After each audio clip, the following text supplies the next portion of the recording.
Min Jinyang, a Chinese intelligence officer, moved to New York, where he established the largest car theft gang in American history. They specialized in luxurious car theft. Usually, if the police can't recover a stolen car, they can at least retrieve a part of it. However, Yang and his gang stole thousands of cars and would just leaving any trace. The cars vanished, leaving nothing behind. So, where did the cars go? What brought Yang from China to America? Why did a Chinese intelligence officer steal cars in New York? Keep watching to get the answers. New York City is still one of the largest cities in the world. According to some studies, it is considered the most luxurious city on earth. It has the largest number of wealthy residents who typically own luxurious and expensive cars. New York City also has America's highest concentration of high-end cars. In 1999, a massive wave of car thefts hit New York. Imagine this, 48 high-end vehicles were stolen in less than a month and a half, and the cars disappeared in mere seconds. The thefts were quick and quiet. The thieves calmly opened the cars, started them, and drove away.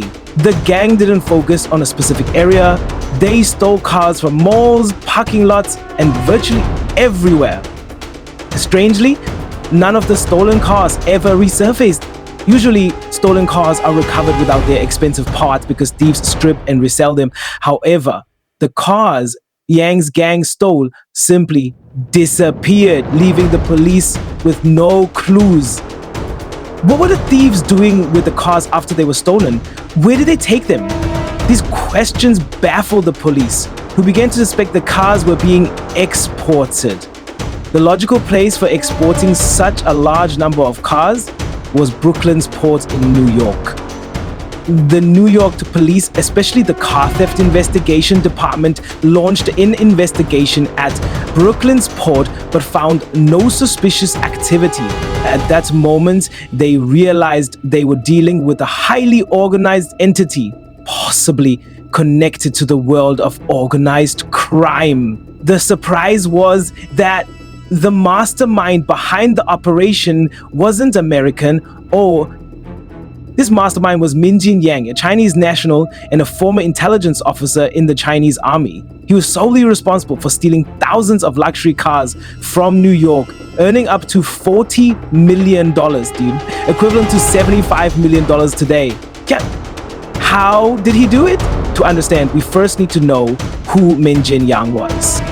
Min Jinyang had been an intelligence officer in the Chinese army until his discharge in 1990. He then moved to Shanghai, a wealthy city with a high demand for luxurious cars, which weren't readily available in China. Seeing an opportunity, Yang approached a gang leader in Shanghai, proposing a deal.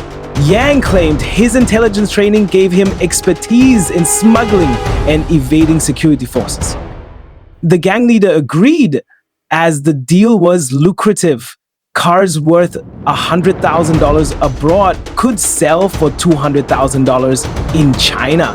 The leader invested $500,000 in Yang's plan, who then traveled to New York to execute it. Using a fake identity, Yang adopted a name, Kenny, and posed as a struggling immigrant to integrate into American society and avoid suspicion. He drove an old Nissan Altima and lived modestly. Yang brought along an assistant named Poicho. Their first task was securing a warehouse to store the stolen cars before shipping them to China. After weeks of searching, they found a suitable warehouse in a quiet, low-crime area far from police stations. They created an anonymous company to rent the warehouse, ensuring no investigation would trace back to Yang. Inside the warehouse, they set up a front as a food storage facility, filling it with dry packaged goods to avoid suspicion. Surveillance cameras were installed to monitor the area. Yang needed a skilled team to execute his plan. He recruited trusted Chinese associates and surrounded himself with loyal individuals. To steal the cars, he sought someone with expertise in car theft. He eventually found Dean, an experienced car thief, at a salvage vehicle auction. Dean introduced Yang to Mario Lopez, another expert thief. Mario, in turn, recruited a network of thieves. The operation was meticulously organized. Yang communicated only with Dean, who then liaised with Mario. This hierarchical structure ensured Yang remained unknown to most participants. The thieves targeted luxurious areas, malls, residential streets, and parking lots. Mario used advanced skills to bypass cars' security systems, often reprogramming the car's computer in under a minute.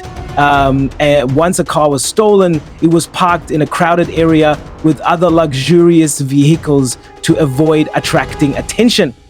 The team removed GPS trackers from the cars and ensured they were being followed before transporting them to the warehouse. At the warehouse, the cars were refurbished, reprogrammed, and prepared for shipping.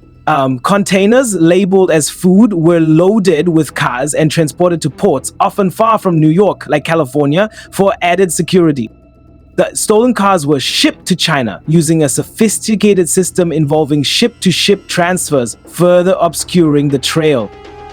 In 5 years, Yang's gang stole thousands of cars, earning millions while baffling law enforcement. However, their growing ambition eventually led to their downfall. When a thief involved in a dealership heist was caught after a car accident, he cooperated with the police, leading them to Dean, Mario, and ultimately Yang. Dean led them to Yang's warehouse. They parked their cars at a distance and began monitoring the site to observe the activities inside. What the investigators didn't know was that Yang's associate, Chia, was conducting counter-surveillance around the warehouse. He immediately noticed the investigator's car. When Yang learned about it, he remained calm and prepared. Yang had designed his operations so that the warehouse could be emptied at a moment's notice. The investigators, of course, wouldn't break in immediately. Instead, they monitored the area, gathering evidence. During this time, Yang avoided bringing new cars into the warehouse. However, he still had vehicles, tools, and equipment inside, which needed to be moved under surveillance. Yang managed this cleverly by using trucks disguised as food transporters, as the warehouse appeared to store food. In this way, he removed all incriminating evidence right in front of the investigators, who were unaware of his knowledge of their presence. The next day, the police conducted a raid but found nothing. They realized that the gang had outsmarted them. Yang never appeared in front of them, so they had no idea who he was or what he looked like. Frustrated, they returned to monitoring Dean, debating whether to arrest him or track him further to uncover the entire operation. With court approval, investigators began eavesdropping on Dean's calls. Many of these calls contained cryptic questions like, "Are the agents still monitoring us?" or "When will they leave?" Investigators assumed these were from Dean's partners, likely the gang members operating out of the warehouse. After 6 months, an important person contacted Dean. This individual, identifying as Kenny, cryptically mentioned an order for 260, raising investigators' suspicions. Believing Kenny to be the leader of the gang, they intensified their surveillance. And Yang, wary of phone monitoring, frequently changed phones and instructed his gang to do the same, complicating the investigators' task. The team discovered new numbers by tracking family members' calls, a tedious yet effective process. For the first time, investigators gained the upper hand, aided by mistakes made by Yang's associates, like Chia, who was less cautious. A breakthrough came when an undercover officer overheard Yang and Chia discussing plans to rent a new warehouse. Surveillance cameras were installed discreetly around the new site, and a GPS tracker was placed on one of the containers entering the warehouse. Meanwhile, Yang's gang continued operations, including stealing cars from parking garages.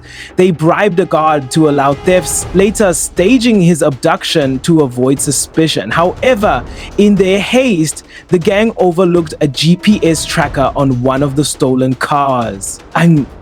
The police tracked the car to the warehouse. Unaware of the larger operation, a local officer approached the site, startling Yang's workers, who fled. Realizing the need for immediate action, investigators raided the warehouse and arrested several workers. Yang, known to them as Kenny, was absent. However, police monitoring his house acted swiftly and arrested him as he attempted to leave. Upon interrogation, they discovered his real identity: M. Jin Yang, a former member of Chinese military intelligence. Despite his capture, the investigators couldn't locate the stolen cars or the millions he had earned, as his wealth was stashed abroad. Jin Yang pleaded guilty to enterprise corruption and was sentenced to 10 years. Though caught, he left the police baffled by his brilliance, having stolen thousands of cars and evading justice for years.